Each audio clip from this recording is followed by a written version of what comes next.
past, present, and future are all happening simultaneously. Go up like one layer dimensionally, and you could be like your soul playing Cosmic Xbox with 50 billion of you, just like when you're on your laptop and you got SoundCloud open and you're texting a friend and you're on a Zoom call. Like you got all these apps open, that actually enhances your user experience. Nothing you do matters unless what you do matters. I'm Amadon DellErba, and this is Get Real or Die Trying.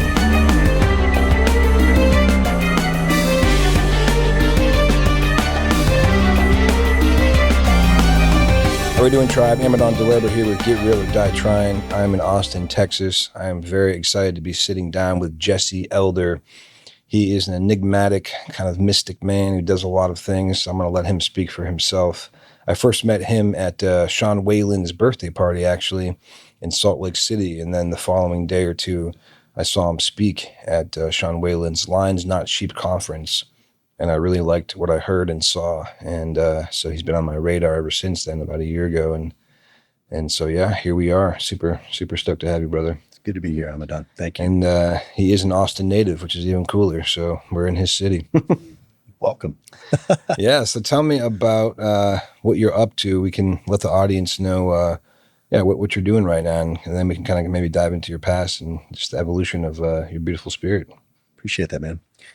Yeah, this last couple of months at the time of this recording, this is September 19th, 2025. And up until May of this year, I've been living in Austin. I've been pretty nomadic since 2013, but I've always kept a base, either here or San Antonio, where my family's from. And I was living in this like ridiculous condo, like 60th floor, tallest building in Austin. I was the only one that lived on the floor. So It was like ultimate seclusion, ultimate privacy, beautiful views. Sunsets are insane. Thunderstorms rolling in. Yeah, I've seen some of your videos and photos back then, man. It's awesome up there. It was a vibe. And I had begun to feel kind of restless, and that maybe that wasn't the spot anymore, and kind of ignored it for a little while. And then it became really obvious. Like this is just not my scene anymore. So I called the leasing office and I said, "Hey, I'm gonna bounce." And they said, "All right, can you be out in 3 days?" I said, "I'll be out in 2." So called the moving guys, organized them. That was on May 15th. The next day, I got a text from one of my brothers in San Antonio, and he said, "Hey man, Dad is fading fast." And my father was diagnosed with Parkinson's about 14 years ago, and it's just been a steady progression. So it wasn't totally surprising, but the timing of it was insane. Because if I would have known a day earlier that I was going to be putting all my shit in storage, moving back in with my dad in the house that I grew up in, and stewarding him for 2.5 months to his death, like I didn't have that on my bingo card. And it could not have been cooler. You were ready to roll. Yeah. Wow. Yeah. So being there with him for a couple of months, and then he actively began there's a process called VSED, which is voluntarily stopping eating and drinking. And he started that on July 21st. Our entire family was there. And for 11 days, we just all were with him and with each other. And 3:51 p.m., August 1st, his heart stopped, and he became non-physical again. Wow. Yeah. Yeah, we have that in common. Pretty similar experience. My father passed on just 1 week after yours, August 8th, but 2:51 in the morning. And it was kind of sudden, but not sudden. He was struggling with his health for years, and, he had a lot of uphill battles, but it was quick in the sense that we didn't go into the hospital that day thinking, oh, this is it, or I didn't, maybe I think he knew. And, you don't want to accept it. So maybe that's why I just didn't go there in my mind, because he's actually had many near-death experiences, going into the hospital and doctors saying he's pretty close to death. And probably half a dozen in the last, 4 years. And he's always come through and actually gotten, some better, but it's been a bit of a roller coaster, but I wasn't in the space of thinking that was the case. And then it became clear, what was going on, that, he wasn't going to Yeah. belong. So it was with he spent a good 2 hours on the phone, and I got to be there and with him and see that experience. And I saw your post about your father passing. We had a little exchange. I appreciated what you shared about. You said congratulations, you gained an ancestor. Yeah, and that was really helpful for me. So I appreciate that, because I was like, that's a different mindset. Like, how cool is that? I mean, my father always honored his ancestors and his Italian heritage. They came over from Italy, and at public events, he was a public man. He's a spiritual leader and teacher, and wrote books and had a following. And he would in public settings in front of people, he would always honor his ancestors and say, I honor my grandmother, my grandfather. And Christmas time, he always wore his grandmother's scarf, and so he was really tapped into his ancestors. And so I appreciate that reminder from you. And they're just working on a different dimension, a different plane. Dude, that's all it is. And it's just like once we as human beings get comfortable with accepting that, and just letting go of the physical reality and realize they're still here. It's ultimate game changer. Yeah. It's like so much. I mean, the cliche saying, there's only two things that are certain in life: death and taxes. Both are optional. Yeah. Like they're both subscriptions. Like you have to volunteer for the paradigm of believing in death. Yeah. And it's a huge part of the control mechanisms that are on the planet. It's like fear and suppression, and what's the worst that can happen? You could die. What if dying was the best thing that ever happened to you besides being born? Yeah. Like, what if those are the bookend, those are the portals? There's also an unselfishness that we need to release our family members. Let them have their own experience. Let them have their own experience. They're ready to roll on to the next. I was talking to a woman a couple of weeks ago, I guess, and she was like, "So, is your dad spiritual?" I was like, "He's pretty fucking spiritual now." Yeah, there you go. It's like pure spiritual. Can't be. Yeah. There's no way around that one.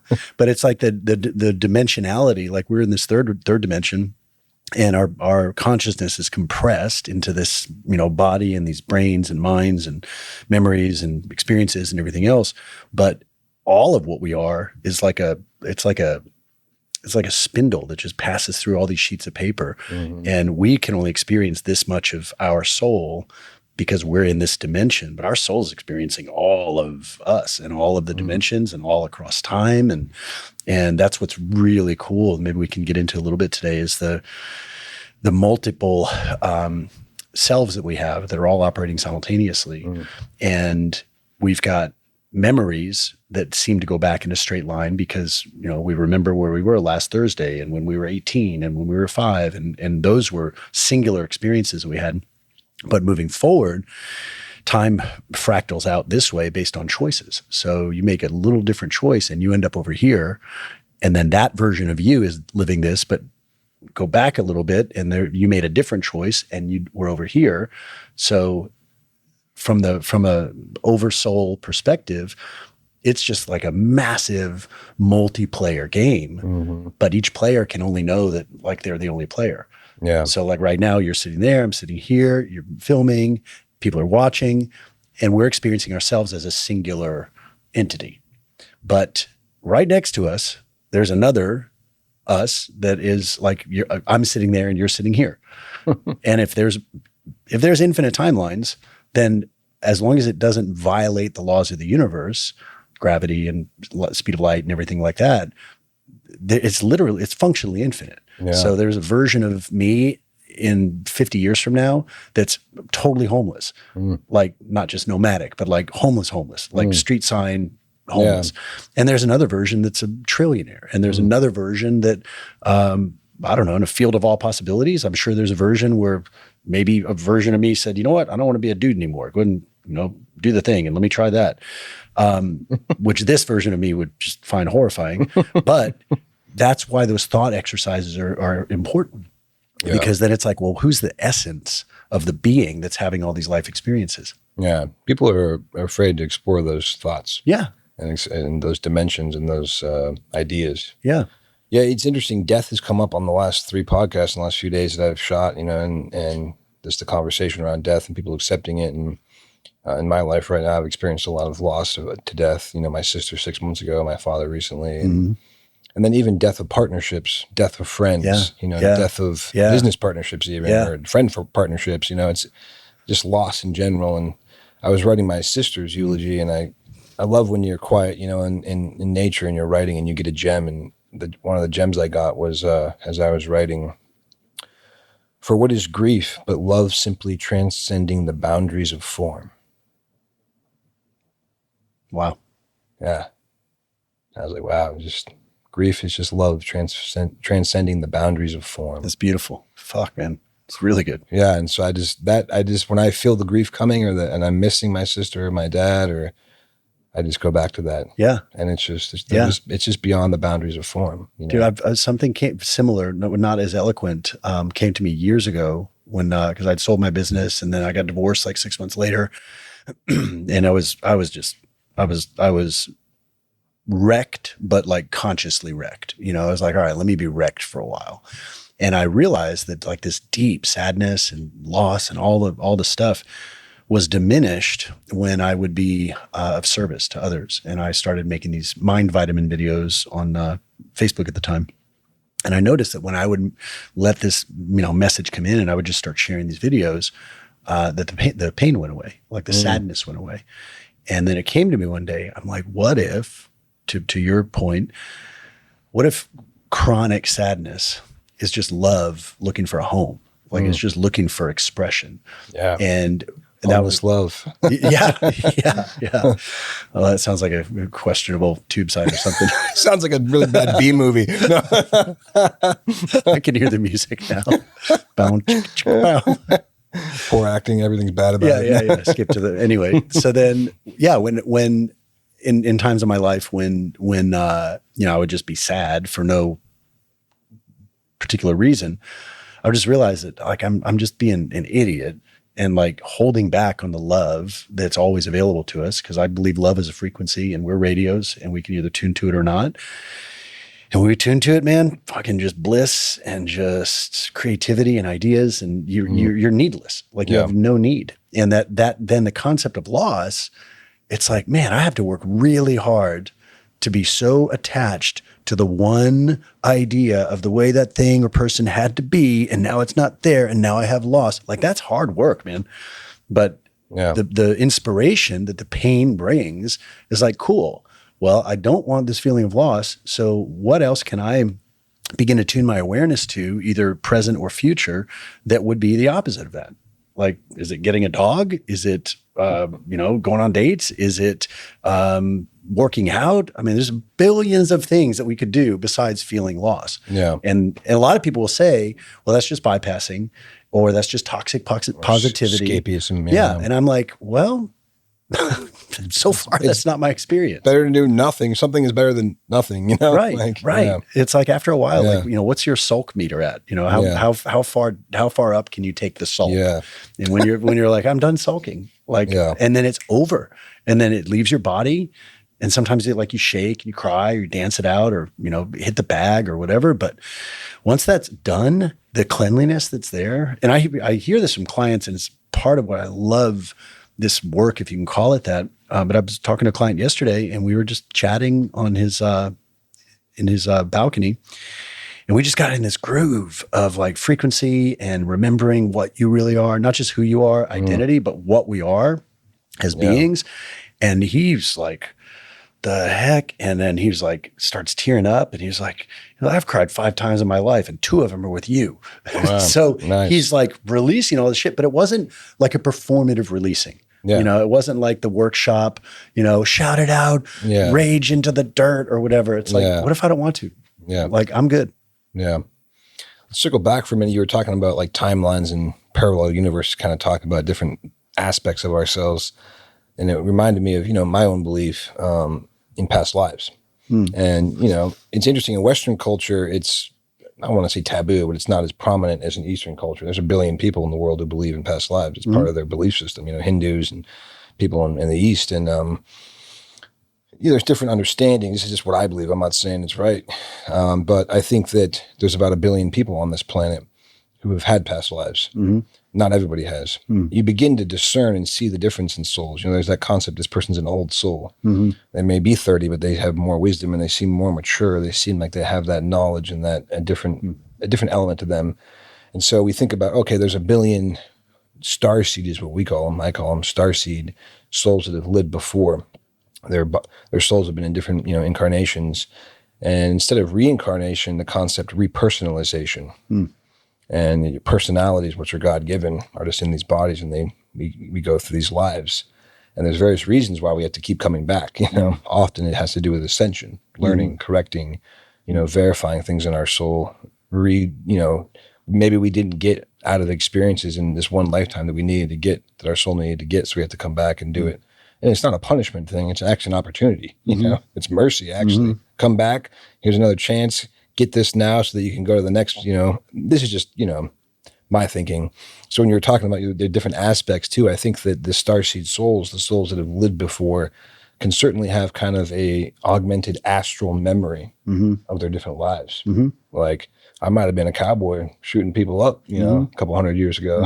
Or a Comanche shooting the cowboys. Exactly. Yeah. You get people who have a strong draw to a certain culture or lifestyle. Or, that's a great example, like a strong draw to Native American culture and spirituality, maybe because their last life, they were Native. Yeah. So there's that remnants in the and the super consciousness and the psyche. The way that I have thought about, well, first of all, there's a sort of meta philosophy that's served me tremendously well.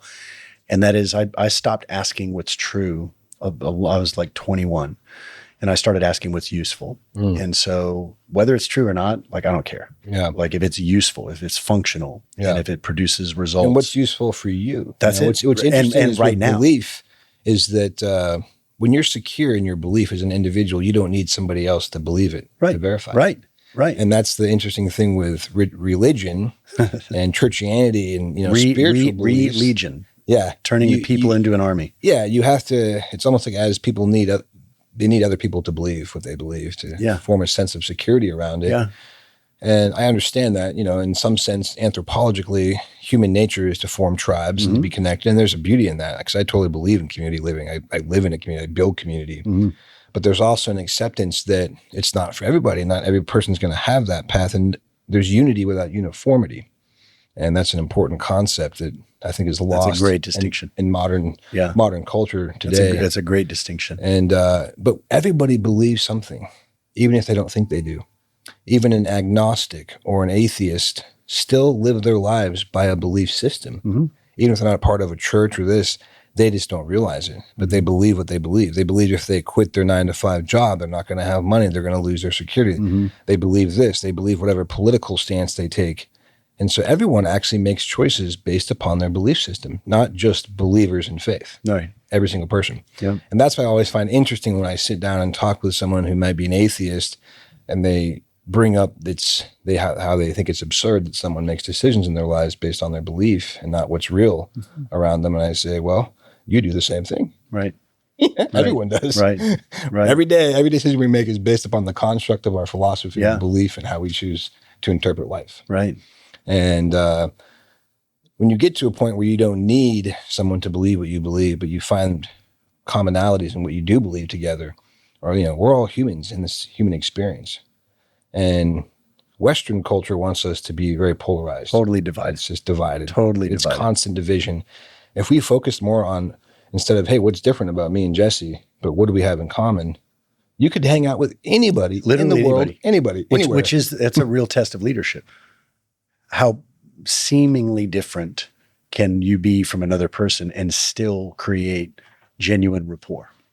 And that's it's so beautiful. Yeah. It's so beautiful. I've always, and I have to give credit to my elders and to my parents and the people who've raised me with this philosophy that I've adapted to myself. But from a young age, I always thought, a highly evolved man or woman, Homo sapien, with true spiritual character can sit down and break bread with anybody, anywhere. And when you see these people who are very pious and they think they're, especially the religionists, who are the worst at separation and hypocrisy. They're right up there with politicians. Yeah, they're terrible.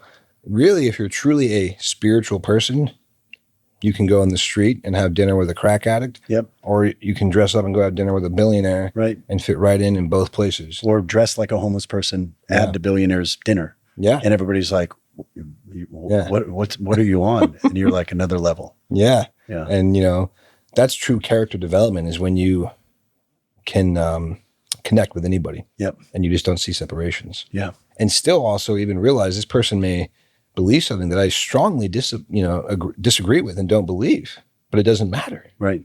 Unless what you believe is going to hurt me or my family, then it matters. I'll take a stand always. That's it. But if it's not going to, and it's not a threat to me, and you're not harming people with your belief or whatever it is you're doing, then it's okay. Right. If you are going to harm someone, then I'll step in. Exactly. Absolutely. And it's that simple. Yeah. Like it really is that simple. Yeah. And that's why it's fascinating that because we have so many different, actually not even that many different beliefs, you could probably put people's belief menus into a dozen categories. Yeah. Like I'm Antifa or I'm MAGA or I'm this or I'm that, and take like a dozen things they believe in and probably form some Venn diagram. And that would probably describe most people. Yeah. And a huge part of that is because people, I never had a school experience. I never had the experience of going to a classroom and sitting at a desk and being divided by age and, being given a, one size fits none curriculum and then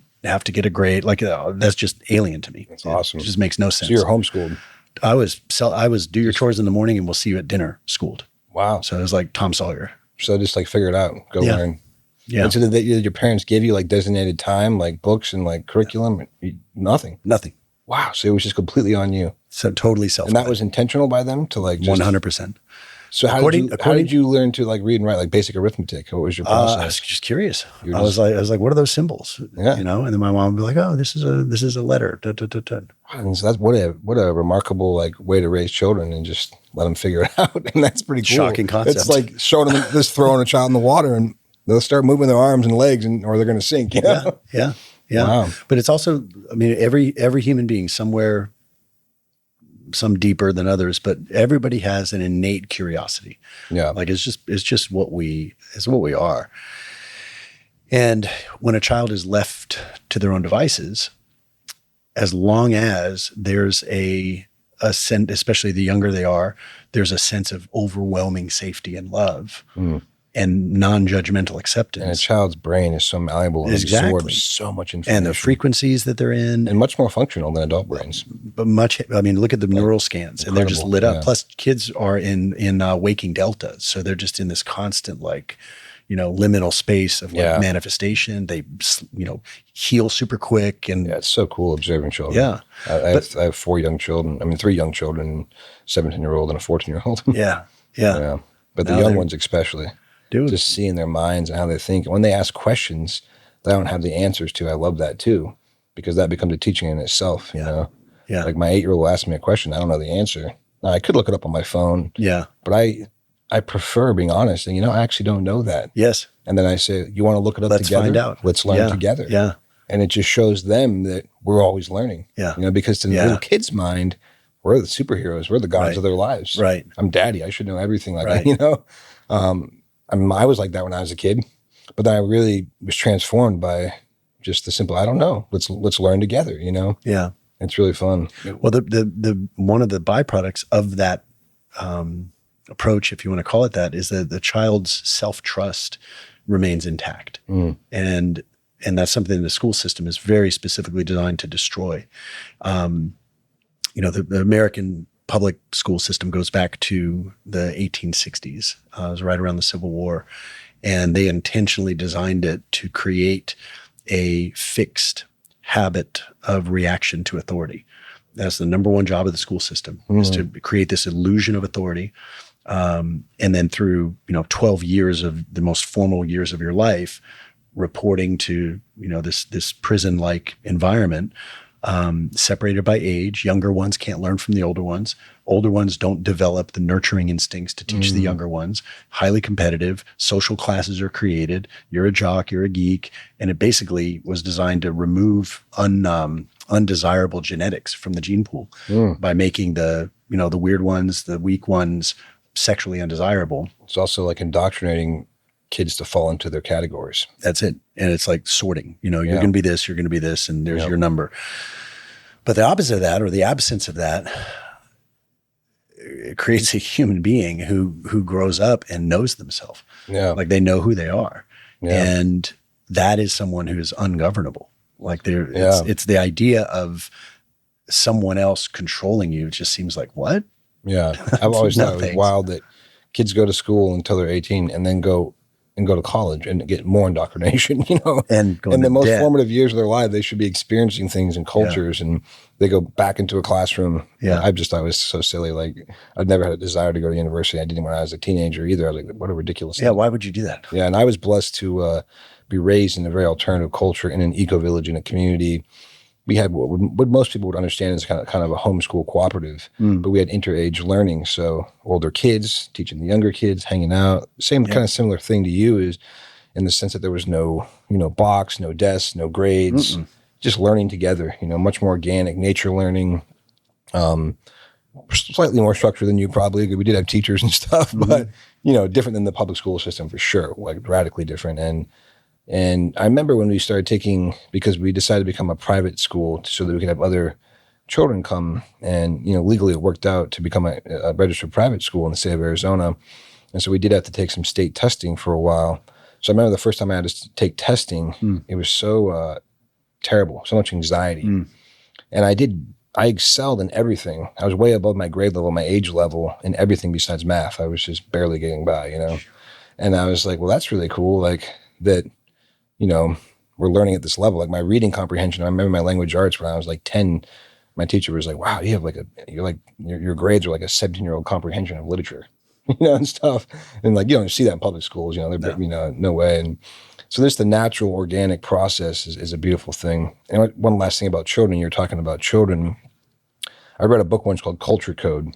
I can't remember the name of the author, but he went into very successful companies like Nike and Google and different organizations to study the culture, because a lot of the success of the company isn't just the idea; it's maintain. Robbie Richmond?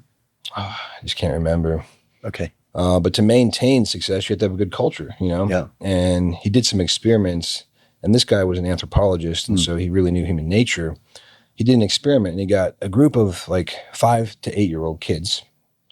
And then he got a group of like MIT scientists, like professors, very smart people in their 50s and 60s. And he also did different tests with different age ranges and different people. But this one blows my mind. And I did this at my men's retreat for fun. But you get 6 pieces of uncooked spaghetti noodles. And then you get 6 inches of Scotch tape. And you get a marshmallow and 16 inches of string. And you have 3 minutes to build a structure to get the marshmallow as high as you can off the ground. 3 minutes. And then they filmed it and studied it. The kids won every time. They beat MIT scientists. And what he observed was the ego of the adults gets in the way. 3 minutes is not a long time. So if you spend 10 seconds arguing, or you think your idea is better than my idea, that's wasted time. But the unleashed creativity of kids, there was no argument. It was like this, they just all started. And their all minds were synced, and they just started building. Yeah. And they beat them. And to this day, the record is still held by children over adults. Wow. They built an arch, and the marshmallow was hung in the middle, and it was about this high off the ground. Wow. An arch in 3 minutes. And, so I did this with a bunch of grown men at our retreat, and we had different groups, like 3 men each, and we had about 20 men, and none of us even got the marshmallow off the ground. Wow. Wow. Yeah.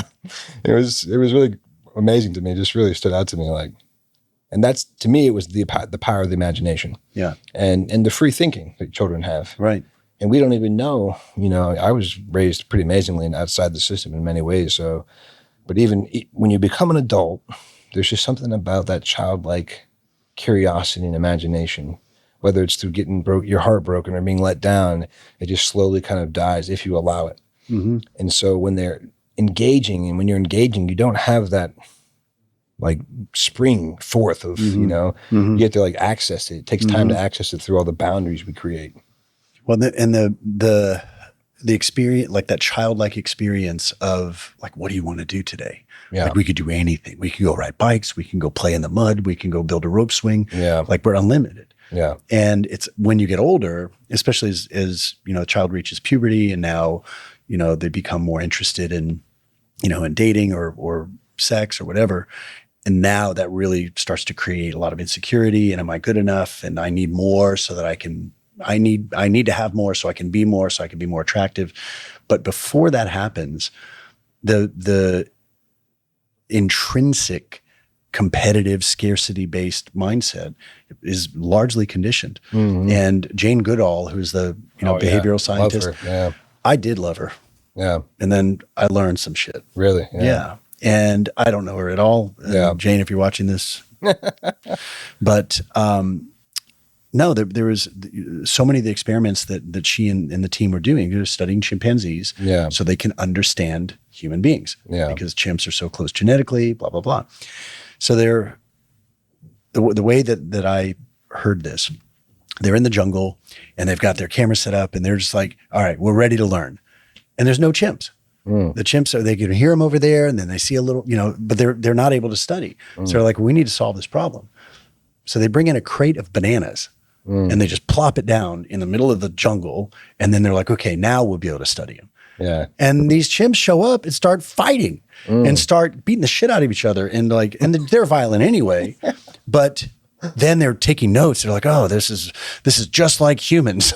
And it's like, no, because nature doesn't have that. Nature doesn't have scarcity. No.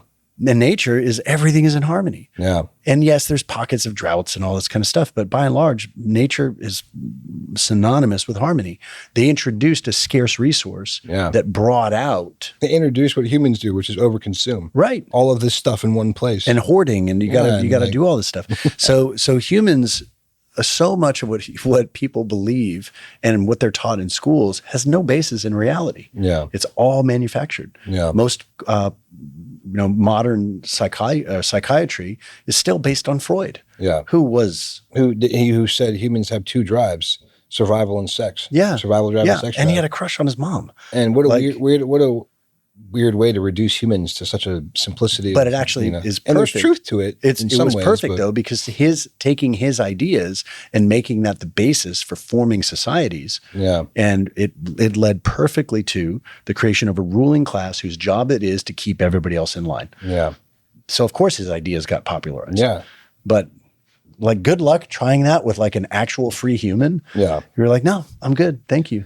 Yeah. I always find a lot of comfort in getting back to balance by just observing ancient tribal living, because that's how humans, I think, there's a more natural state. And there's thousands of variations of it. And there's variations. Like variations on eating, on sex, on barter, on economy, parenting, warfare. We forget the ancient wisdom of these tribes and how people lived. And there are so many problems that were non-existent, so many concepts.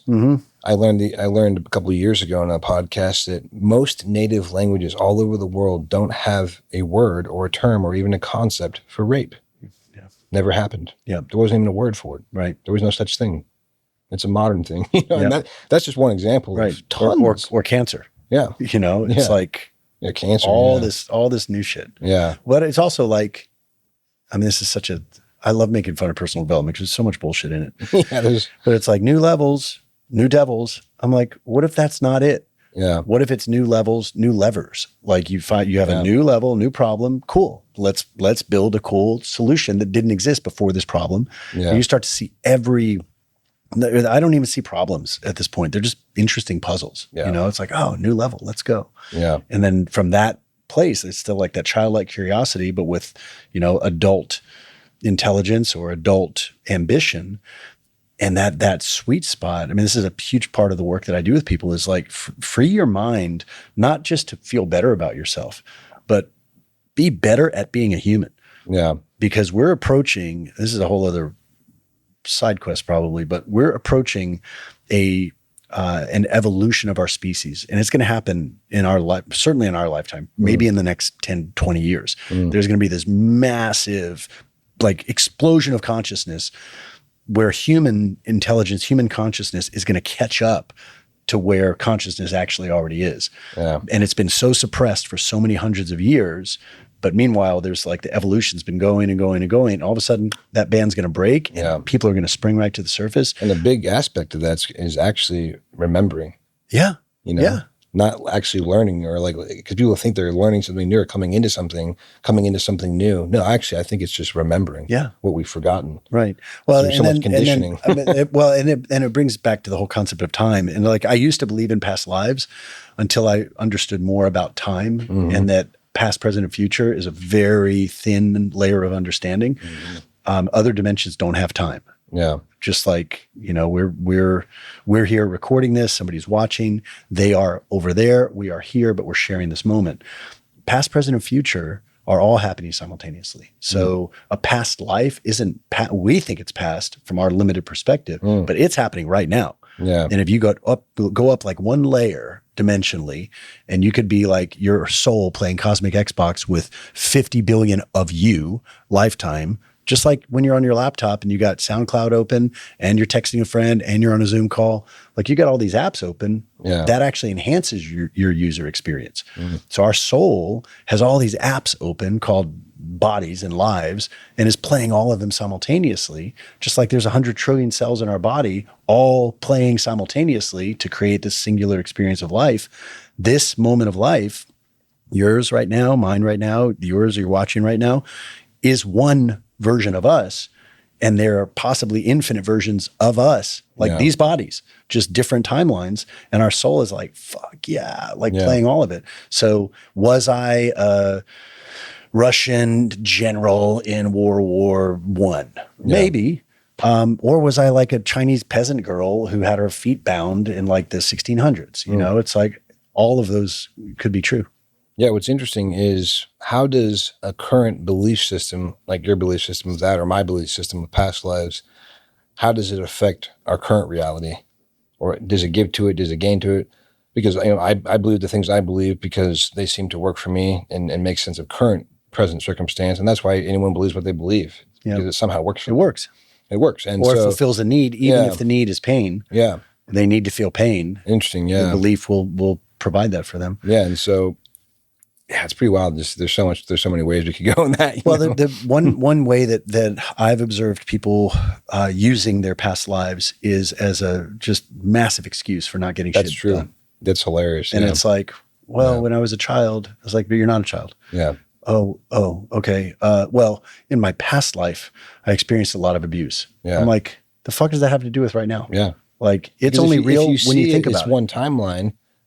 Like, you could have experienced abuse 20 years ago. Right. What the fuck does it matter? You have to change now and heal from it and still keep going. And there's literally, so whether it was this life or another life or 20 years ago, I've worked with seriously abused people. Yeah.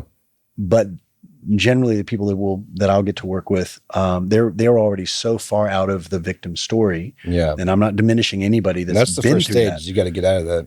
But it's like they all come to the same, a similar conclusion, and they realize that didn't happen to me. Yeah. It happened to my body. And the body that happened to doesn't exist anymore. Yeah. There's not a single cell that was in that body that's in my body. Yeah. So it's all memory and story. Well, interesting thing that I have discovered, always still discovering things all the time, but belief is a personal thing and it serves me personally. If I expect you to be served by my personal belief, that's the problem. Yeah. And like I was just having a conversation with Kazarian, the camera guy, about past lives the other day, and said, who I was in a past life doesn't mean shit to the person I'm talking to right now. No.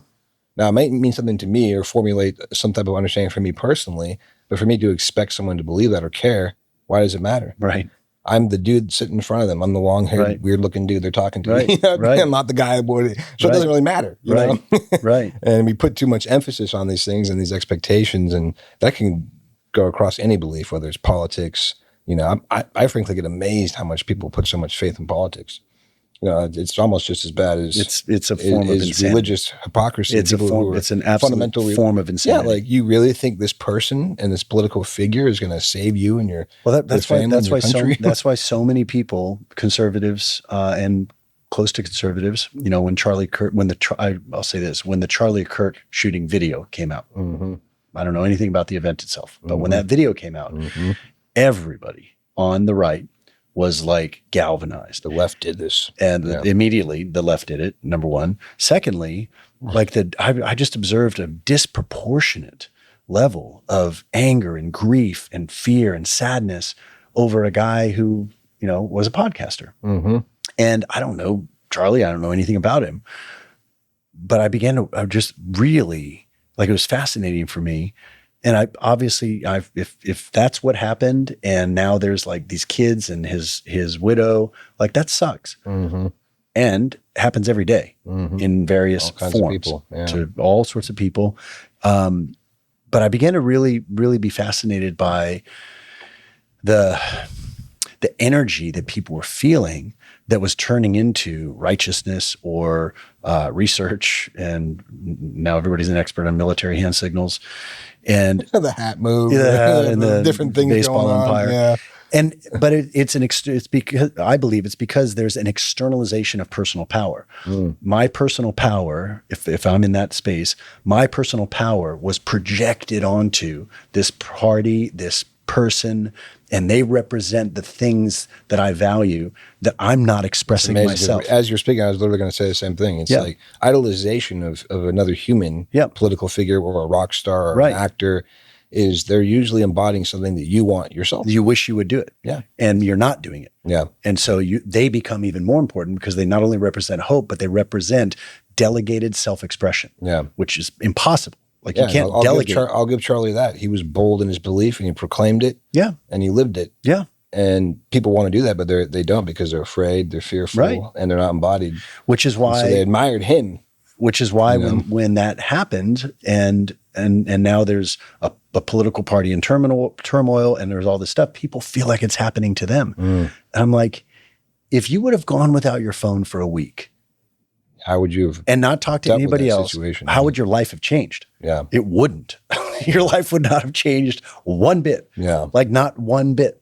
And I've always had I've always probably because of my childhood, definitely because of my childhood, have always had a curiosity about risk and about, well, is it like, what's the worst that could happen? And I've always aggressively tested that. That's a great way that's a great question to ask yourself before you do anything. Yeah. Yeah. Yeah. And what's the best thing that can happen? Because even the worst thing that can happen is usually not as bad as we think. The worst thing that can happen is you die and death's not real.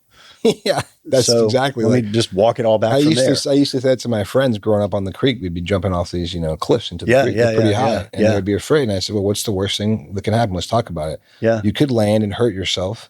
It's very unlikely you're going to break a bone at this height. You may land funny, get a water slap. Yep. The pain will be temporary.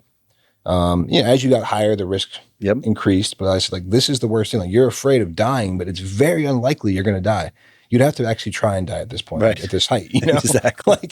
And so you just talk about it, and then you get logical and you overcome the fear, and like, well, and that's such an important piece of, I think, just being human. It's like discerning the difference between rational fear and irrational fear. They both feel the same. Like your body can't tell the difference between rational fear and irrational fear, but rational fear keeps you alive. Yeah, it's we came from the jungles or the savannah, and you see, two eyes in the grass, and that's a lion, and you feel fear. That's rational. Pretty sure my mother thinks I have no rational fear. Yeah, well, but then how do we discern the difference? Because irrational fear feels the same, but there's nothing to be afraid of. Yeah, and people don't generally understand the difference between those two. That's a great point. Fears. Yeah, and rational fear keeps you alive, but irrational fear keeps you from living. And so confronting irrational fear has been a full-time hobby of mine since I was a kid. Yeah, that's super cool. And as a result of that, there's a sort of, we have physical immune system, we have a intellectual immune system, and we have an emotional immune system. And just like your comments earlier about, being able to get along with anybody on the planet, same thing with experiences. So having a fear experience and noticing the sensation of fear while still focusing and thinking and acting. And then you do that enough times, and pretty soon you don't even get the fear because you realize there's nothing, literally nothing can harm you. Yeah.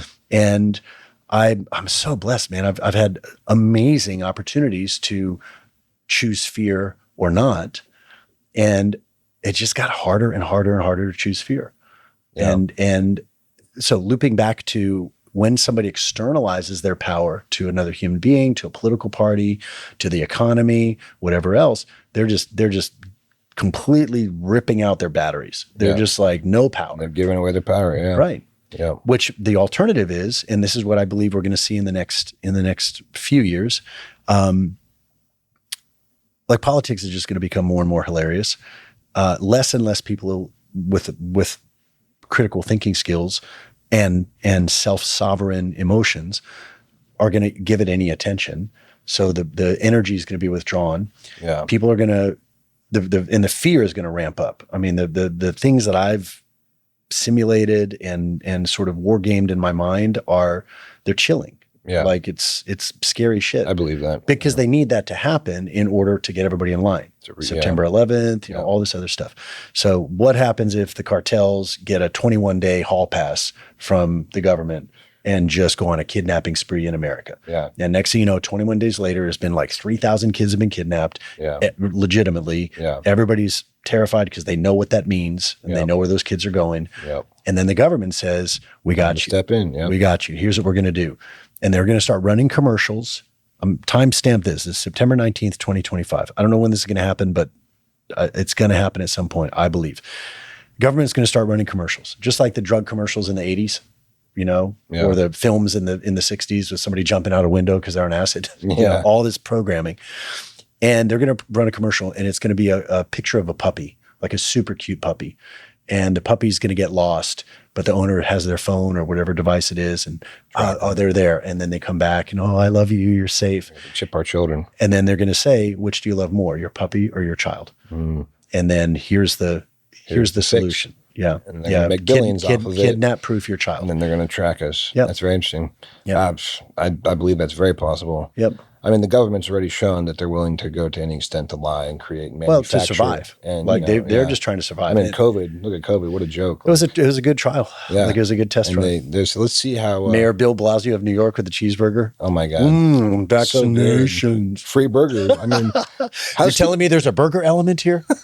Because they're comedy. fucking clowns. It's comedy. And I appreciate the role they're playing because, man, talk about taking one for Team Human. Yeah. Like we're all in the green room before we were born. Yeah. And it's like, what are you going to do? I'm going to be a politician. Oh, bro, thank you. Like talk about the most painful existence you can imagine, completely separated from divinity, thinking it's your job to control other humans. Do you know how much that sucks? Yeah. Nobody's happy in that scenario.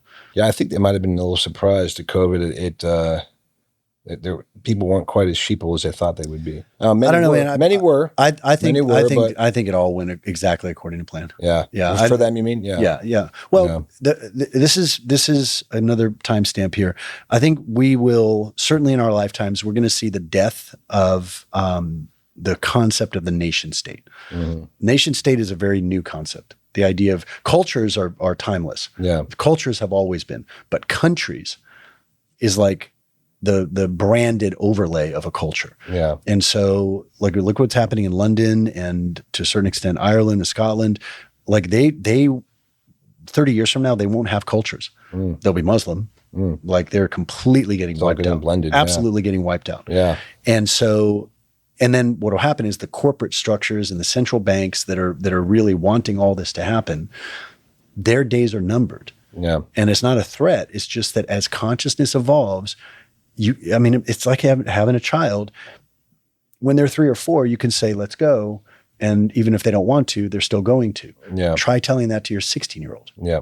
It's not going to happen. And at some point, they get old enough and big enough that even if you were to say, I'm going to make you, they'll be like, well, now they have their own agency. Yeah. Same thing is happening with human beings. So more and more people, and I think this is such an important part of the work that you're doing and the others that you've had on the podcast, is that these are the advancers of human consciousness, not as like, this is my job. We can't fucking help it. Yeah. Like we were born this way. Yeah. We were born different. We're born weird. Not even choosing it. It chose us. It's not the most glorious work to be hated, to be misunderstood, to be, that's kind of glorious. It's kind of fun, actually. Dude, I love when I get comments. And I see those. I appreciate the ones. Haterade. I appreciate the ones you shared during your speech in Salt Lake too. It's hilarious. Yeah. I'm just saying there's easier career paths to choose, but like the ones who feel called to awaken or just to step forth with a new way of thinking are often going to be demonized, misrepresented, attacked, killed, assassinated. Great. Modern age, it's character assassination versus, but like, well, I guess in Charlie Kirk's case, literally assassination, believe what you want to believe. But people, there's always different sides taking out different people for what they're saying and ushering in a different way of thinking. Dude, for a long time, I remember even being a teenager, I was like, man, that would be the most epic way to die. Yeah. like to get assassinated. Like, you're really doing I'll admit, when big. I saw the video, I was like, dang. And then it was they didn't pronounce him dead yet. And then there was a couple reports that he was stable. I said, there's no way he's going to survive that. Yeah. Just from the visual, like there's just, my filter is, I know that I'm not watching a guy get shot. Yeah. I'm watching colored pixels on a glass screen that I'm holding in my hand. Yeah. That are formed into the shape of a guy who's, I don't actually know because I wasn't there. The whole Trump shooting. But you could still reconcile the human compassion that, you know, a wife lost a husband, daughters lost, if that's what actually happened. If it happened, 100%. Yeah. You know, we're still human, but it's the reasons behind it or why or how it happened or who did it that actually, to me, is what they want us to fight about. Well, instead of just being human, saying a father lost his life today. I mean, a daughter lost a father today. Right. You know, and just being human. You know, right. And it doesn't matter what he believes or he's left or he's right or he's this. Like, let's just be human here. Like somebody, you know, like we were talking about death. Like you and I are in a different, you know, plane of consciousness, so we know it's like he's okay. He's moving on. Yeah. But we could still be humans. It's sad for his kids. You know. But. They want us to fight about all these things, you know. And people are falling right into it. And disagree and like argue over the rifle and all this other kind of stuff. So funny. Plus then the Ukrainian girl, Irina, again, allegedly, I wasn't there, so I don't know what happened. Yeah. But why was Stabbed to death. why was that story buried for 2 weeks or 3 weeks and came out the week that Charlie got assassinated? Like priming our consciousness. And also why was the shooting video not censored?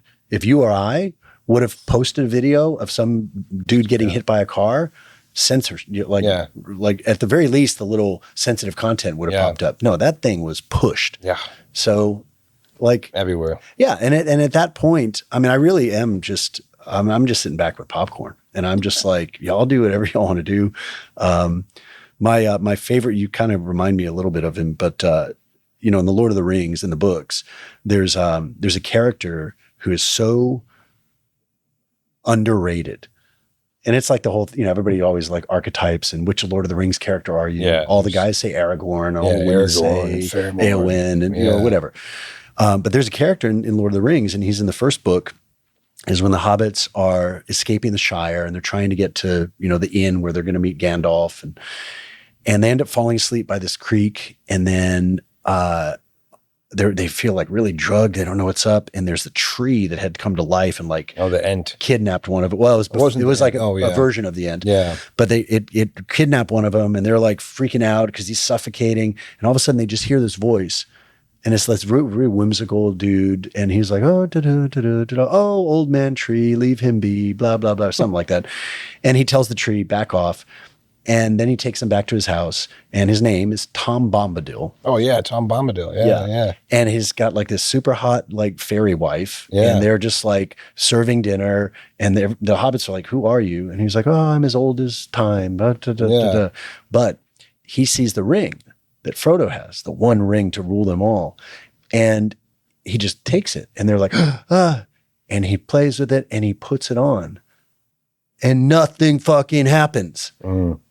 And then he goes, like cute.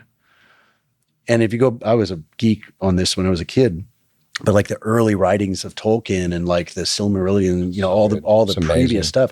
But the council is trying to decide, what do we do with the ring? It can't be destroyed. What do we do? And they say, well, let's give it to Tom because it has no power over him. Wow. The ring has no power over Tom. And they said, no, because he'll forget that he has it and he'll lose it. Because he doesn't care. You might have just given me the best compliment I ever had in my life. Because you said, I remind you of Tom Bombadil. Yes. I was like, that's literally the best compliment I've probably ever received. Because so cool. Because the shit doesn't have power over you. Yeah. And when something doesn't have power over you, fear or desire, then you can discern and choose what is it that you're going to embrace, what are you going to appreciate, what are you going to value, and you're doing that on your terms. Yeah. And I did an experiment for many years, starting in 2013. My business started to make like really good money, but I wanted to feel like, what is it like to be a hunter-gatherer in the 21st century? Because hunter-gatherers their assets were non-physical. It was reputation, skills, and relationships. It wasn't accumulation, investments, net worth, land, all of this. Yeah. So I'm like, I'm going to do an experiment. No matter how much money I make this month, I'm going to get rid of all of it and start the next month over. And having, you know, pretty lavish lifestyle. Yeah. And I did that every single month for over 10 years. Wow. No savings, no investments. So when you say you got rid of it, like you spent it or you donated? Spent it, gave it away. Gave it away every week, every month. Every month. And there's some months, I mean, there's months I made close to $500,000. Yeah. And It's it was like, interesting that let it all go. Wow. Good for you. A lot of people would not have that. It's definitely, it's not a prescription. Yeah. But it completely cured me of any sense of scarcity or Complete lack. detachment too. Yeah. It's amazing. Because it's like, money is literally like oxygen. Yeah. Like we need it. Yeah. Money's not optional. My good friend Ron Lynch talks about this. Like money is not optional. Yeah. You need money, just like our bodies need oxygen. Yeah. But my take on it is that if oxygen is the most important thing our bodies have, why aren't we hoarding it? Why aren't we counting breaths? Why aren't we planning out where the breaths are going to come from? Because there's literally no way you could ever run out of oxygen. It's involuntary. Yeah. We just breathe it in. And if everybody on the planet took a giant deep breath, it wouldn't make a dent in the amount of oxygen available. And that's how money is. So it's only a perception of scarcity that creates scarcity. But when you tap into, I created a program called Wealth Frequency Upgrade. And it was all about getting into that place where you remember, to use your word earlier, you remember that money is like oxygen. It's everywhere. And you had to go through this period of amnesia where you forgot that. But when you get into that creative space and you're peaceful, the money-making ideas start to come to you. Yeah. People start showing up. Next thing you know, you're the answer to their prayer and you're over yourself and you don't mind charging anymore. You're okay with receiving. You're confident enough that when somebody says, that's too expensive, then you just say, cool. Yeah. Next. Yeah. And then somebody else shows up and they say, that's it? And you're like, yep, here you go. It's an interesting perspective on hunter-gatherer. I often use the terminology, and I believe that humanity really hasn't progressed that much further along than hunter-gatherer status. Because what are we doing? We're going out hunting and gathering. It's just a more sophisticated form. I think it's a domesticated form. But I was going to say, I like your perspective. Yeah, it's domesticated and maybe not sophisticated as much as we think, because it's pretty brutal. Actually, I think that's part of the domestication. But I like the positive aspect of that, like hunter gatherer. Like in your case, where like you hunted and you gathered every time and reset and gave away and kind of stayed on that edge, and embraced that edge, Well, we're missing. I won't globalize this. I observe in my life that when I don't have a responsible level of danger in my life, that I begin to atrophy. And one of the vision/goals that I've had since I was a kid is that I'm going to be on this planet in physical form for 150 years. So when I was in my early 20s, I was like really curious about like, well, what would take me out? If I want to be here for 150 years, what would take me out? I don't do accidents, like don't believe in them, don't create them. On the rare occasion it happens, I can always use that and look back at where my field was off and why I ended up creating that thing. So then I realized it's probably going to be disease. Like that would probably be the thing. So then I'm reading and researching and meditating and testing and I was fighting. So I was really in tune with my body. And then it just hit me. I'm like, the number one thing that kills people is stress. Like that manifests as these physical ailments and conditions. Yeah. So then I'm like, well, stress is perception.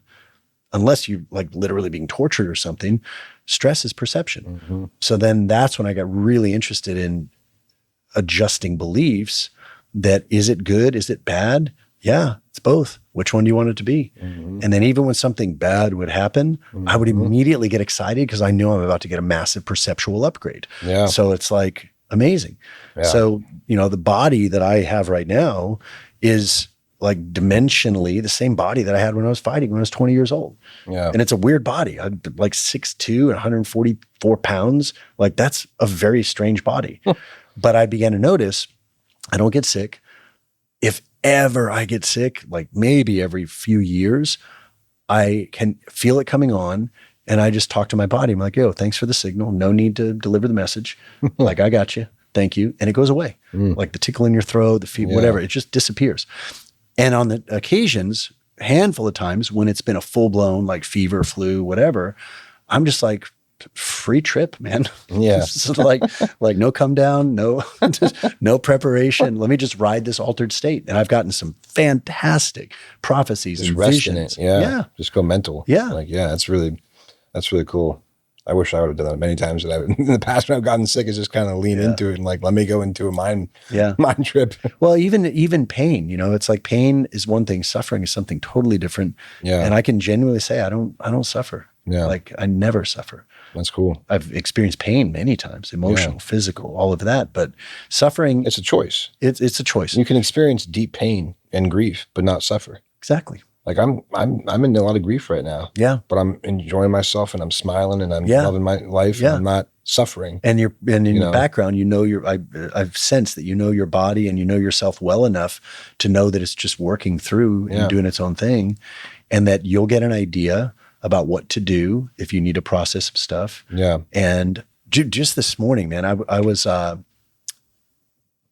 had another podcast that I was going to be on, and so I was kind of getting ready for that. And I was sitting in this beautiful part of town, and people are walking by, and I have my journal, and I'm like, there's a piece of music that I've really been using a lot lately to just access deeper emotions. And it was written in like the 1650s, and it's a hymn. Love it. And it's about the animals at the manger. But there's an instrumental version. It's beautiful. It's called O Magnum Mysterium. Who's the composer? Don't remember. Yeah. There's a bunch of modern groups that have done it, but it's incredible. Write it down. O Magnum Mysterium. So I put in my earbuds, whatever they're called, and I put the song on, and I'm just like feeling, oh man, it starts and it's like beautiful, and then it's like melancholy, and then it's beautiful, and I start fucking crying. I'm like, fuck, man, this is so much love. Like so much love. And then it just opened up, and I'm like sobbing, but like laugh sobbing, just like, like in it. And I'm feeling my dad, and I'm feeling my family, and I'm feeling future family, like my kids and my partner, who I don't know exactly where that will show up, but I'm like really enjoying the memories of that future. And then I'm just like this bliss feeling of expansion. And the song is finishing, and I go to journal, and I open the page, and both pages are blocked full. So I turn the page and I look down, and all that bliss that I was experiencing was the fucking warm up. Yeah. Because then what came next was like, are you fucking kidding me? Because the page number was, I won't say the number, but it's the house number of my dad's house. Wow. And in our family, that's like a big thing. My sister has the numbers tattooed. It's like the house we all grew up in. Wow. So as all this is happening, I turn, it's 235. Wow. There's the number. And I'm like, what the heck? But I'm not surprised by this stuff anymore. Yeah. It's just such a gift. Yeah. And to know, there's a technique that in our work, in our programs, we teach this technique called backtracking, that when something notable happens, whether it's good or bad, you look back at where your attention and language and emotions and your posture and what vibe have you been in for like the last 2, 3, 4, up to about 3 weeks.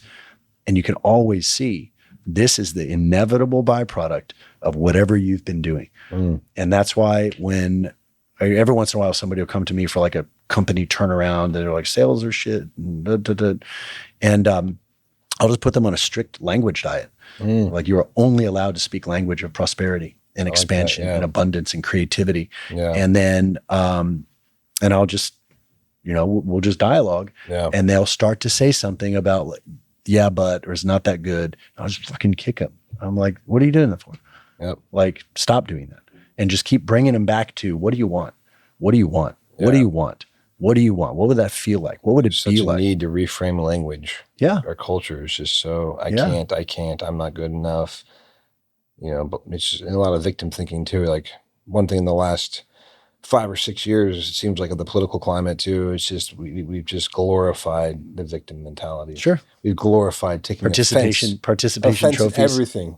I mean, if it keeps going like it's going, like, you'll turn your head the wrong way and you'll be canceled. Like literally just a physical movement of your head, someone will take an insult to it and you're canceled. Great. And it's just like, let them do it. It's like, let them do it. I just think it's humorous. I'm like, we're just a bunch of ants down here, you know, like running around in this. Well, to your point earlier about like getting along with people, I have had so much fun, especially recently, like actively, I wouldn't say befriending. I mean, I have a very small circle, but being friendly and curious with people especially when they have a differing opinion or Yeah. strong different opinions. Yeah. And notice the temptation to otherize them that I have, Yeah. which is really just insecurity on my part, and then just kind of like dismiss that and instead see like, well, what are they passionate about? Yeah. And so, you know, I'm talking to somebody at a protest. This protester just showed up. Oh, wow. And I'm like, this is awesome. So I like sat down and I'm like talking to people. This is the most confusing protest ever because I couldn't tell what they were What are you protesting. protesting? Because the leading edge was like union workers, and then, but behind that was Free Palestine, and behind that was LGBTQ. Everybody just comes out and throws then their after signs that up. was like, you know, I don't know, some you know, anti-kill Trump thing, and then they were all like, I don't know, like is like a free for all. But I'm really enjoying their passion, and I'm enjoying the fact that, you know what, like you guys are getting steps in, like this is awesome. And I start talking to people, and I'm like, tell me what's up. Yeah. And you could tell at first, you know, especially with some of the, you know, they were, I'll just say alternative lifestyle, though it's probably not the right term, that me, you know, looking the way that I do, and I'm like, you know, this tall white guy and hopefully obviously straight, but then I'm asking them all these questions. And at first they're like, is he a skinhead? Yeah. Is he ice, you know? And I'm just like, no, I'm genuinely curious. And after a few seconds, it's done. And they're just talking about what they're passionate about and da-da-da. And I have so much fun asking people questions about what they want. Yeah. And so when they're like, we need to change this and change this, and I said, sounds intense. Like, I actually didn't know that. Like, thank you. Yeah. So what do you want instead? I had a similar what is it experience. that you want instead? A similar experience during the Occupy movement. I went to Zuccotti Park in New York with this guy right here. You know, he's been with me forever. And interviewed people. Yeah. Just like, let's go in here and see what's going on, because the media. I was there that same weekend. I just happened. I was on 30-day sabbatical. I just happened to be in there. Oh gosh, like we might have walked by each other, you know. But I interviewed all kinds of people in the park. And then I ended up going to, you know, different cities around the country, Chicago and LA and Philadelphia, and to these, you know, these encampments, and talking to people. And it was cool because, you know, I disagree with a lot of what they were saying, but I also agree with a lot of what they were saying. And I was trying to bring in different ways to look at things and just the open dialogue, you know. And I think a lot of people are totally afraid to venture into a mindset that's not their own. But, you know, you're a fighter.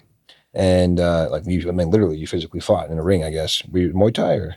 It was martial arts. It was worse than that. It was underground, cage fighting, not legal. No rules. Oh no, they rolled a wrestling mat out on the dance floor at this like dingy rock and roll nightclub in San Antonio. Oh wow! There was no rules, no time limit, no weight limit, and no safety equipment. Wow! So it's like bare knuckle go at it. Yeah. Yeah. I mean, you could elbow dudes in the back of the neck. You could. I want to circle back to that because I do love fighting, but to finish what I was saying about fighting. It is kind of like a fighter mentality to step into the ring of a different consciousness, a different mindset. So going and talking to those people on the street, like you're not afraid of that. Like you've been in a ring with a guy who's literally trying to kill you. Right. So I'm gonna go talk to someone who thinks completely different than me, you know, and what are you guys up to? Like, and do it with compassion. And do it, but also with curiosity. But you're not there to fight. Yeah, you're there to learn. But I think it's that mentality, that spirit of not being afraid and fearful of you can have that conversation. And I learned a lot from these interesting people. All over the country. And you know, and like I said, I disagree with a lot of what they said, but I also respected them for at least having the balls to do something and about the right what they to say believed. Yeah, and the right to say it. This is beautiful. You know, I got arrested at the 1 year anniversary. First time I've ever been arrested in my life. At the 1 year anniversary, I had, you know, press badge. I'm live streaming. I had 2,000 people on my live stream, a pretty big audience. That's why they took me out, because I'm just walking and all of a sudden I get tackled from behind, this body slammed on the ground by NYPD. I said, why am I being arrested? They said, you stood on a lamppost a couple blocks back. It's against the city code on a lamppost.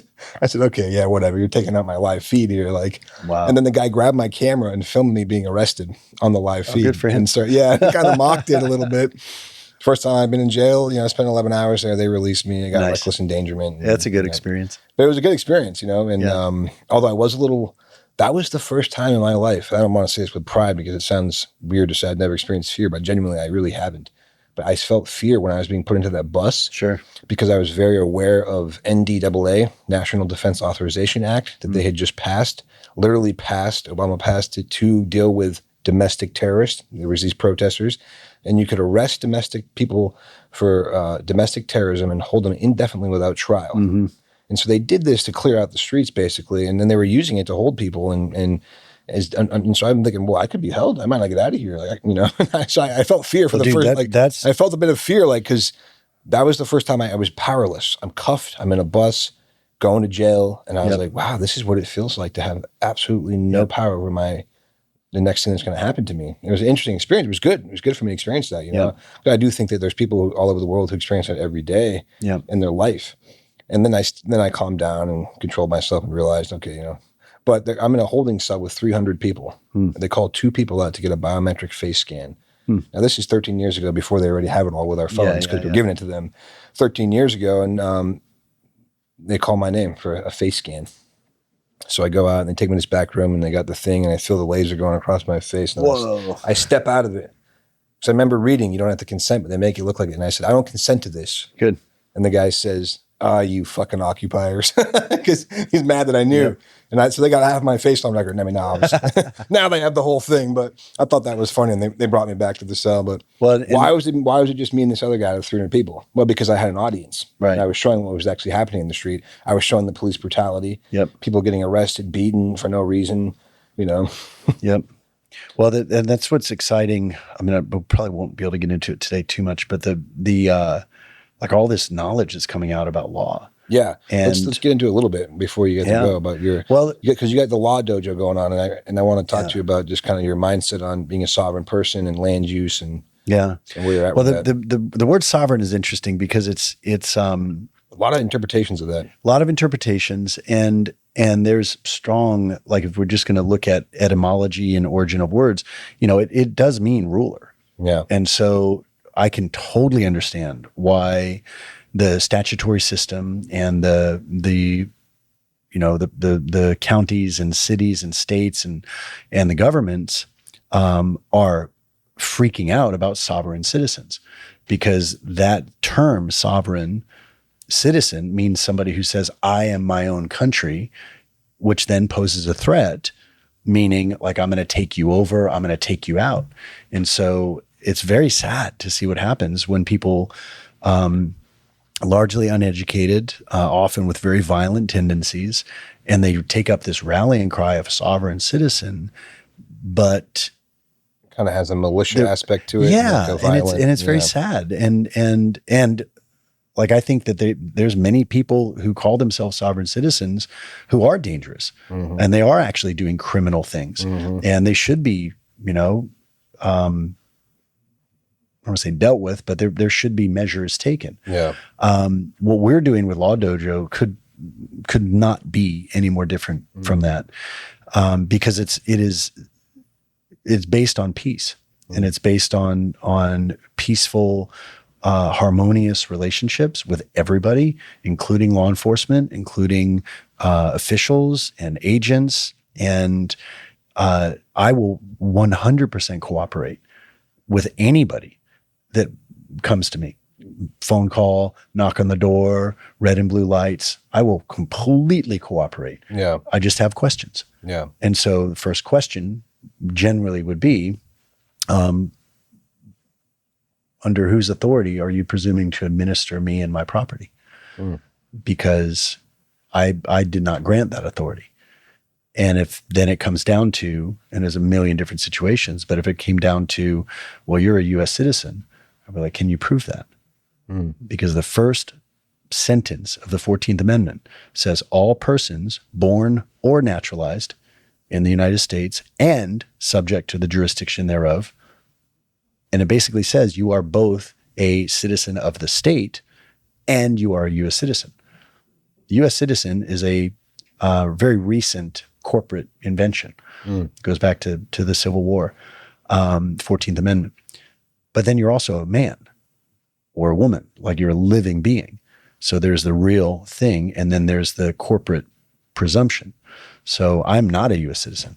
Like, how could I be a U.S. citizen if I recognize that was a fraudulent presumption, largely out of ignorance? So are you studying law to use law to verify? Well, to educate. Kind of reify this theory to people? Yeah, just to educate. Yeah. Yeah. And I got a very friendly call from a woman who worked for the IRS a couple of years ago. And she, left me a voice message and said, "This is Agent so-and-so with the Internal Revenue Service. And, we're going to audit you for, whatever the year was. Very important that you call us back." So I just did this little meditation and just like got a visual, and I just imagined she's like a single mom. She's got 3 kids. She's got this terrible job working for the IRS, like dialing for dollars, Yeah. And I felt love for this woman, like compassion. And then I called back and got her voicemail, and I said, "I understand that you're trying to contact Jesse Elder. I may be able to help you with that matter, but there are 7 questions that you have to answer first. And once you answer those 7 questions, I'll make a decision how we're going to proceed. So here's the number you can call back. Here's the email. Really look forward to talking with you. Have a wonderful day. Bye." You emailed her the 7 questions? No. No, it was on her to call me back. And she never did? Never. Interesting. So she never heard the 7 questions? Nope. And she was presumably, because you didn't pay your taxes, trying to get a hold of you? Well, I always pay my taxes. Yeah.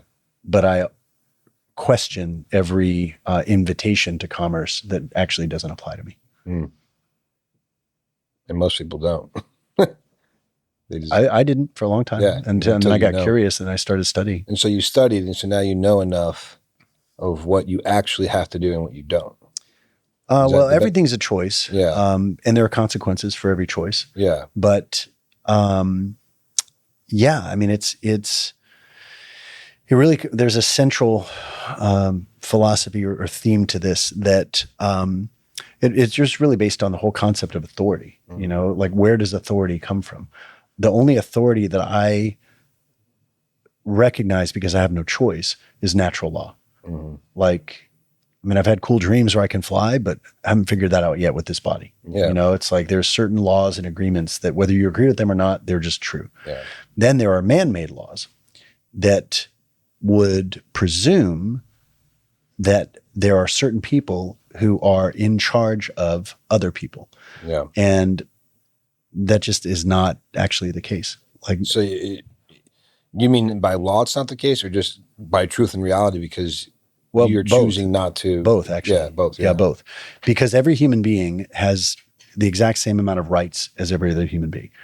Another way of saying that is every human has exactly 0 more rights than another human. Like, we all have the exact same rights. Yep. So if 57 people get together and they come to another individual, a human being, and say, "We decided that you have to do this thing."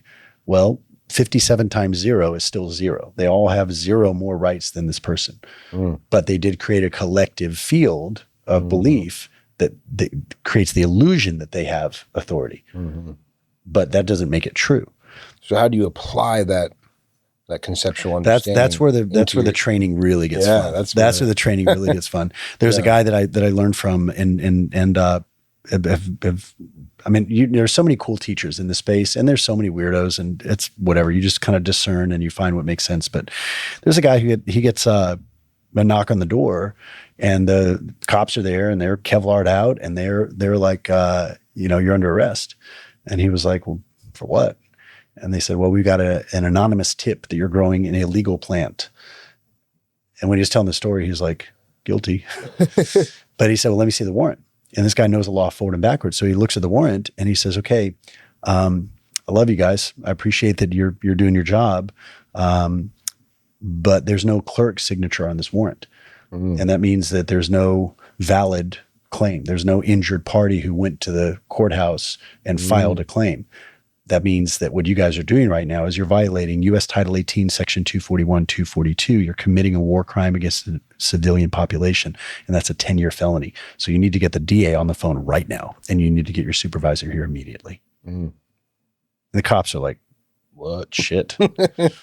No, most cops don't even know law. No, they don't. Hardly anything. Not yet, but we're working on it. Yeah. We're educating as many people. Like I at any of our meetups, I love to have. So most people would just see the warrant and be like, "Oh shoot, okay." Well, because they assume that either they've done something wrong, which goes back to unprocessed guilt and shame and fear from childhood. Yeah. But you can't make somebody who knows who they are feel guilty for something they haven't done. Yeah. Like, it's impossible. So let's go down the rabbit hole a little bit of law and order and authority. authority is a scary word, and most people have a very negative connotation of what authority means. And that kind of ties into law and order, because I believe the universe has to have some type of law and order Right. to survive. You talked a little bit about we can't deny the laws of physics. You're not going to jump off a building and flap your wings just because you believe you can. Right. You know, you're going to splat out and be dead. But so there is that. That's universal law. Dead. Yeah, dead. Exactly. You're a flesh and blood vessel. You will be discorporated. And your soul will then actually be flying. That's the ironic thing. You actually will be flying. But you know, I think from my process of being a community builder and creating a culture and creating a prototype society that's really separate from the mainstream, separate from the way people live in the world, there's been a need to have boundaries, laws, and orders, and to achieve progress, you have to have some type of plan. You know, you have to have, and there's even a need for authority. But I sometimes I don't like to use that word because people don't have a positive context of authority. Right. Maybe it's governance, or maybe it's just leadership. Well, leadership's a better term because authority has a negative, forceful tone to it. It does. The leadership is needed because the fact is not everybody is a leader. No. They're not capable. So but it's just not their role. It's not their role. Not every tree grows to be 100 feet. As I'm talking, I'm kind of answering the question myself. Maybe it's just simply as not seeing it as authority, but leadership, you know, and that people do need leadership and structure. Yeah. We do need law and order because people's consciousness is in varying planes. Well, there's also I mean, there's coherence and then there are agreements, you know? And so, and as we move more and more into social decentralization, and people are going to start to clump into very aligned groups. Yeah. You know, it won't be like I'm right, I'm left, I'm an American. No, you know, it'll be like spirit. It'll be like I'm me. Yeah. Hi, how's it going? I go by the name of Jesse. I don't even know if that's my real name because I was not of sound mind when they gave it to me, so I can't prove that that's my name. But yeah, I'm Jesse. Nice to meet you. And this is what rename themselves or take a spiritual name. Yeah, yeah. Because they're just like and we're going to see just an explosion. We already are, but it's going to reach a peak, unprecedented of think like Amish meets solar punk. Private member associations, private trusts, unincorporated nonprofit associations, and just this peaceful exodus from all the statutory systems and voting and public school and corporate taxation, and just a peaceful exodus. It's really back to kind of true communal. That's what community is supposed to be, and that's how I live. And you know, it's interesting to see that my father was really ahead of his time, you know, and starting a community 35 years ago. Mm-hmm. and living off the land and everything he created with my mother and then we all created together over time. But seeing how it's becoming so popular now, like even in a very simple form, like the homesteader. Yeah. But what homesteading represents is more of that sovereign mindset. It represents total responsibility. It represents you're not relying on Safeway to get total your eggs. Responsibility. You got chickens. You're not relying on, you know, you got your own milk, you got your own land, you got your own water. And so to me, it's not about the farming and the homesteading. It's about the consciousness mindset where people are going. And it's like, it leads to what you're saying. There's going to be like this natural, wait a second. It's kind of crazy that me as a human being, not me because I'm not, but most people are so reliant on other human beings to survive. Which I have no responsibility. Co-reliance is necessary. Yeah. Interdependence. But that last part, if you're reliant on an authority figure, trucks rolling into grocery stores, dropping off stuff. Then checks from the government. Thank you. Govern me harder. Yeah. But for somebody who's a free being, who's also, and this is the thing. I mean, there's so many, and maybe even people listening to this, but there are people who equate spiritual freedom with a total lack of personal responsibility. Yeah. And it's like, well, I'm broke because I'm so spiritual. No, you're broke because you won't take responsibility for your life. Immaturity, in my opinion, and avoidance. Right. Exactly. And then they need to go do 38 ayahuasca trips and they need to go do all this stuff. And then they get the post-psychedelic clarity, which is usually a trap. But that's cool. Like y'all do I always y'all say do people your thing. who say, I just did my 27th ayahuasca trip. I'm like, well, if it's a medicine, how medicine typically works is you take the medicine, it heals what you're dealing with, and then you don't need it anymore. Right. 27 times you haven't quite gotten, but there's just deeper layers. There's you deeper must be layers. really sick. There's deeper, and I have nothing against people who do ceremony and there's medicine. I believe that there's value in those, but it's also knowing, like Terrence McKenna said, when to stop, when do you hang up the phone? Yeah, it's like, I got the message. I just did a short little reel on Instagram about the Buddhist principle of leaving the raft behind. And you get to a river on your journey and you need to cross it. So you gather some trees and things and you make a little raft and you float across. You don't throw the raft and drag it back through the woods. You leave it and keep going, because if you carry that raft with you, it's just weight, you know? And your mind says, well, there might be another river, but you're still carrying this stuff with you. That raft served you. It served a point in time in your existence to get across the river, then leave it. Wow. But we oftentimes have these rafts that we build, whether it's a personality, like if you're a child and your parents are so hard on you, then you develop perfectionism. That's your raft to get across that river of your emotional body. You can overcome that and leave that perfectionism and go on to something else, So our minds develop these rafts all the time to get across the river, so to speak. Or a relationship that ended. And then we carry them everywhere that you with us. still just, everywhere we go, we got to move on and leave it behind. Yeah. Tell me a little bit about like you mentioned your work and you're making that money and giving it away. What was your work? What were you doing? Was it coaching or? Usually when people would say, are you a coach? I'll ask them to name 2 or 3 coaches. Yeah. And then when I hear who they say, then I'm like, I'm not a coach. Like, define it for them. That's fine. No, I mean, I'm a philosopher, but I'm a philosopher of action. And it always must come down to practical use. Yeah. What are you going to do? Not getting lost in the clouds. Yeah. And that comes from being a fighter, and discovering jiu-jitsu before the UFC ever came out. Yeah. And like training with Hoist and like Horian and those old school guys. That's so cool. And it was reality based. So everything that I do has to come back to, will it work in the real world? And I began making these videos, posting them on online, called them the Mind Vitamins, and people were like, "This is really different. Like this doesn't feel like Tony Robbins, but I kind of feel like good. And what is this?" And I ended up just making courses. I was like, my first course in 2013 was called The Upgraded Life, and it was like 6 weeks, and it was a conversation around like, what is your body and mindset, and people loved it. And then I just kept doing those, and then word got out, and then people would fly in and want to hire me for a private day. And I was pulling on this, a couple of decades of building brick and mortar membership-based business with martial arts.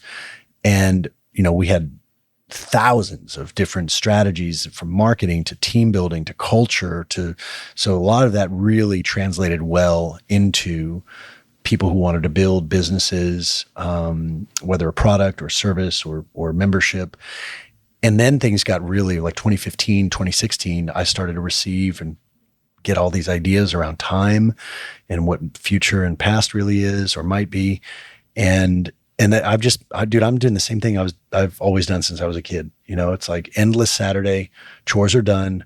What are we going to do? Yeah. And so exploring. Yeah. And mindful exploration. Yeah. Well, and I've had the great fun of creating over 100 different programs, from meditation to high ticket sales to marketing to homeschooling, prepping, law. Like it's just, cool. My heroes are Da Vinci and Michelangelo and Nikola Tesla. I mean, these dudes were highly creative, highly tapped in, pretty self-authorized individuals.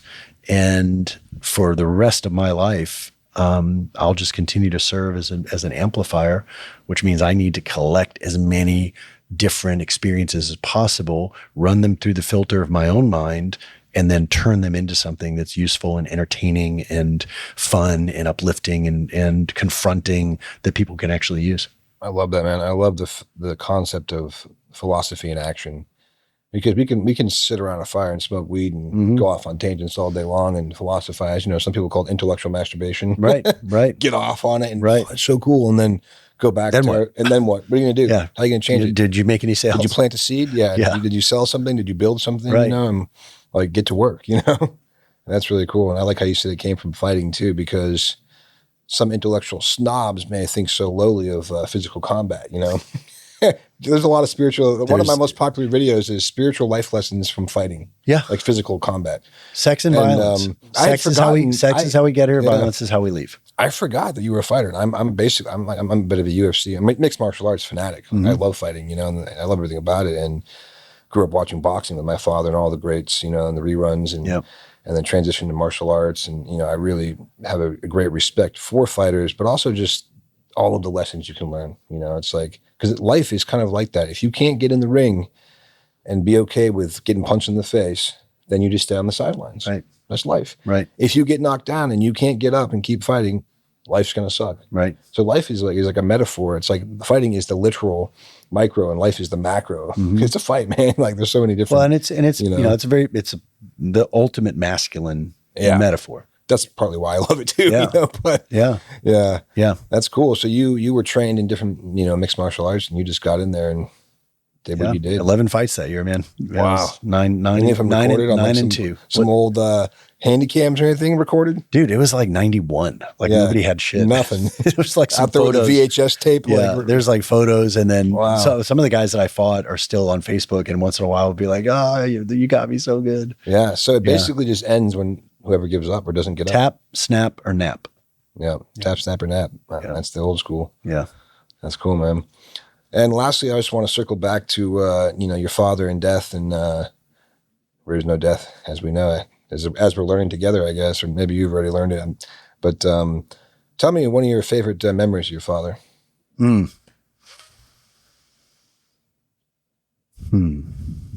While you're thinking, I was going to say, you must have had really cool parents, just like hearing about your upbringing and how you didn't have school, and they must have made a very conscious choice, and they must have been philosophers themselves in some ways to just like, let's just do that. Very much so. Look at the product, That's so cool. Like, you're an example, like, where your mind can go because you weren't conditioned and structured by a public school system.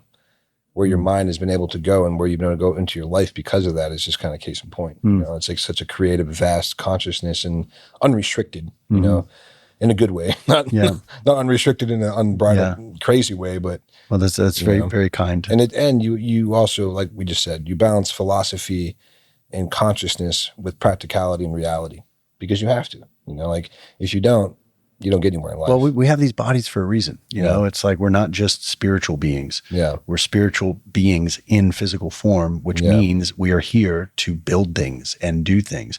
But because we're spiritual beings, we get to have ideas that don't exist yet and bring them into life through action. Yeah. And that is, to me, that's a healthy whole human being. And to the final question there about my dad. Yeah. He was always doing stuff, like always making things.